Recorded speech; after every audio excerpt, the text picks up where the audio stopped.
So, Ralph, this was one of the craziest stories that I read in your book, which was the Lucy story.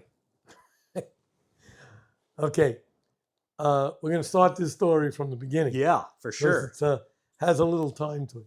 So what happened was we picked up what's called a purse snatching, me and my partner. I was partners with Roger Cortez, who was in the beginning of my detective career. And I was with my first detective partner, Roger Cortez.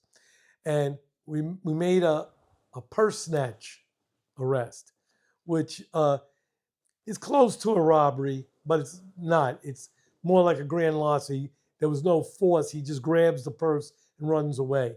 And we caught the guy on the street, and we got the purse back, and we arrested the guy. And it was at the end of our shift. So we came in with the guy, and my partner, we decide I'm taking the arrest, and my partner goes home because the shift was over. So I'm processing the arrest. And while I'm processing the arrest, a CI of mine comes in.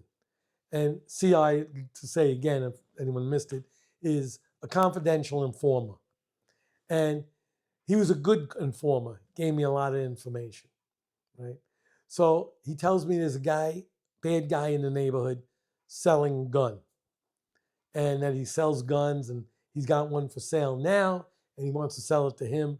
And he told him he'll be back with the money. And he came in and told me, right? So I tell my boss what I got. I said, hey, listen, I got a CI here, one of my good CIs. He's got a gun deal going down, but my partner went home, and I got a prisoner here.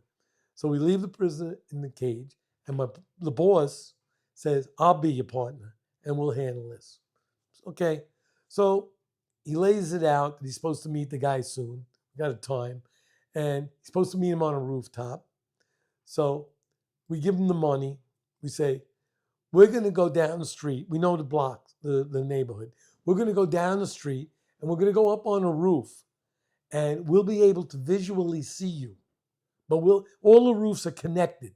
There's like a parapet between them that you could jump over, but it's about 2 feet high that just separates the buildings.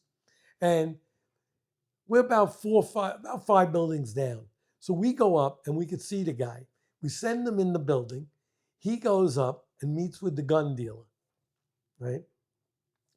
And we got them under observation. And right away, 2 things are out of whack. Now, the plan was for him to buy the gun and have it in his possession. Even though he's no pillar of society, we rather have the gun in his hand than the bad guy's hand, right? Yeah. So that was the plan. And 2 things are going sideways already. First, he gets up there, and we notice there's 2 perpetrators. There's 2 guys he's meeting with, not one. That's number one. Second, it's not a handgun. He's got a hunting rifle, which we later find out was stolen just hours earlier in a burglary in a precinct adjacent to ours, right? So at that point, we're waiting for the gun to get exchanged to the CI. But once it's in his possession, we're going to move in. And the next thing that goes wrong, the guy doesn't give it to him, wants to prove to him that the gun's working, and leans over the rooftop and indiscriminately starts sniping. He's firing the rifle indiscriminately into the neighborhood. Now we got no choice but to expose ourselves. We pull out our guns and we start running towards the guy, screaming, police, drop it, police, freeze, all this. And he turns the gun on us and lets one go. We open fire and we shoot him. I think my partner hit him once, and then I hit him because he spun around, and we shot him. And he goes down and drops the rifle. And the second guy runs around like a chimney on the roof. He runs around, we can't see him, right? So the first guy's down, and the CI falls down. He's got enough sense to fall down too, right? Because the bullets are flying everywhere. Now, I emptied my gun on the guy. So I pull out another gun. And just by some freak of nature, it wasn't an authorized gun. I had a 9mm that I just bought from an old partner. And I went to the range the day before and I signed in, and not the police range, a private range nearby. I signed in, but I didn't get the fire because it was so crowded. So I took the gun home. I didn't shoot, and I took it to work that day because I was going to go to the range after. So I had that gun with me. I fired my 38, and I usually carry two 38s, but I kept this. It was a 380 Llama, a real cheap gun, but it was like a 9mm short. And I kept it as a backup for that day since I was going to the range afterwards. So now I pull out that gun, which I'm not authorized to carry because it was an automatic. So I pull that out and I start to go, and I'm following this. I see where the guy went, but I can't see him behind this chimney. And I turn the corner, and there he is, facing me like a foot away with a knife raised above his head in a stabbing motion to come down. My finger tightens on the trigger, but I don't pull the trigger, and I hear a shot. My partner shot him in the back, seeing that he was going to stab me. So the partner went around, shot him in the back, and he goes down. That was my boss. So he screams, "Get the gun, get the gun." Because now we realize the gun's still laying there from the first guy we shot. And you're supposed to get the gun away from the guy. So I go to cross the guy, and he leaps back up with the knife. So I fire this 380. I shoot him in the stomach, killing him. And then I run and get the gun, right? And then we cuff up the guy we shot. The other guy's dead. I just killed. So we shot the other one I shot. We cuff him up, and we cuff up the informer because we don't want anyone to know. And taking them down. Now all the police are responding because people are calling shots fired everywhere, and the sniping before that. So cars are racing to the scene and they're taking them downstairs. And and a friend of mine's coming into the building and he sees all the commotion. It's funny because I've been 50 years later, I did some work for the guy. He had a security company. I was working for him for a while. And he goes, "What's going on?" I said, "What are you doing here?" His name was Tony. I said, "Tony, what are you doing here?" He goes, "My grandmother lives in the building." I said, "Oh, I just shot two guys on the roof." Right? That was ironic. So anyway, we go to the grand jury. We go to trial. The one guy got justifiable homicide again. Everything's good. And that was it. And then months later, I run into a girl on the street. I pick up this girl. Well, I thought I picked her up. She was making herself look good to me. She looked good. So we start dating, right? And dating this girl a little while. And it gets to the point where she's inviting me up to her apartment, right? And I know it's going to be for sex and stuff because we already went out to restaurants, stuff. We did all that stuff, getting that out of the way. And we have a plan. I'm going there. And I wind up making an arrest and I can't get there, right? I'm saying, and I call her up, and we didn't have cell phones again. This is still 45 years ago, 50 years ago. So I call her and I say, "I can't make it tonight. I'll make it tomorrow night." And she's going, "Oh, you got to come. You got to come after." I said, "I got a collar. It's going to tie me up a long time.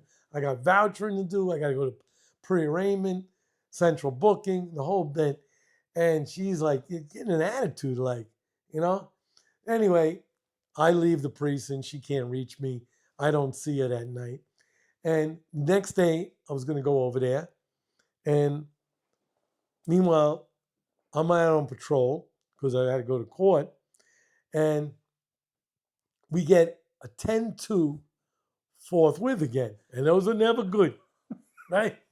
From the prior stories. They're never good. So we go in.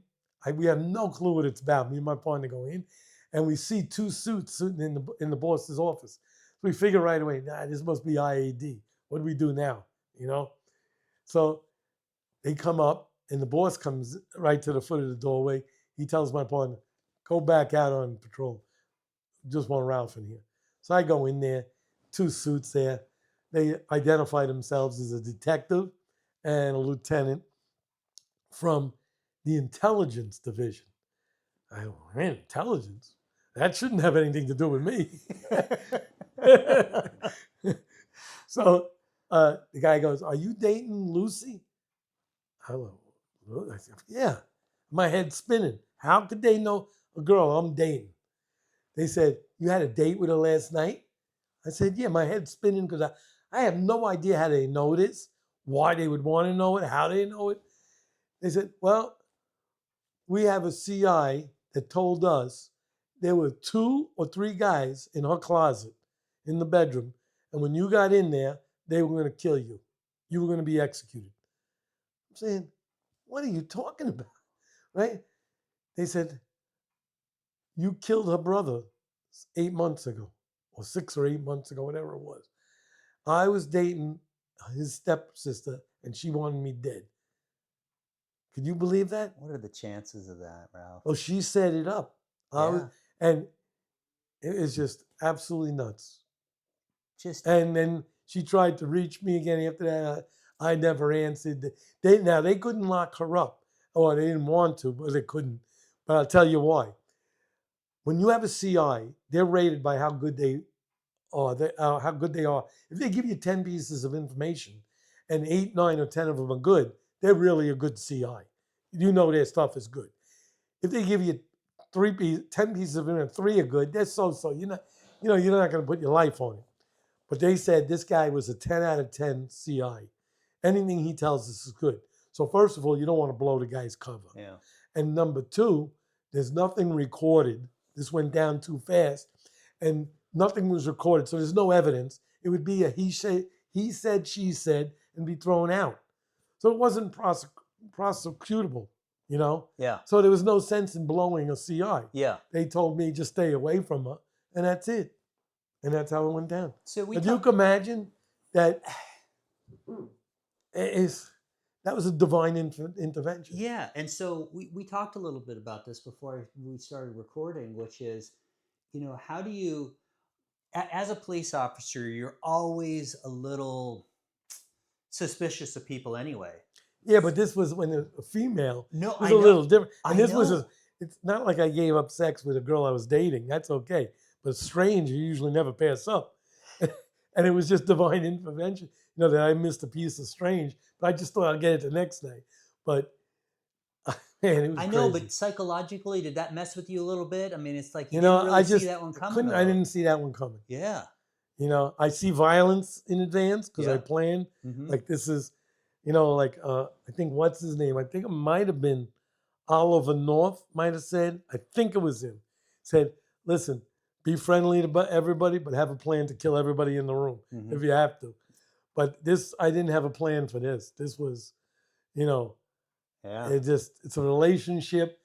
I didn't think that was going to go south. You know what I mean? Yeah. Yeah.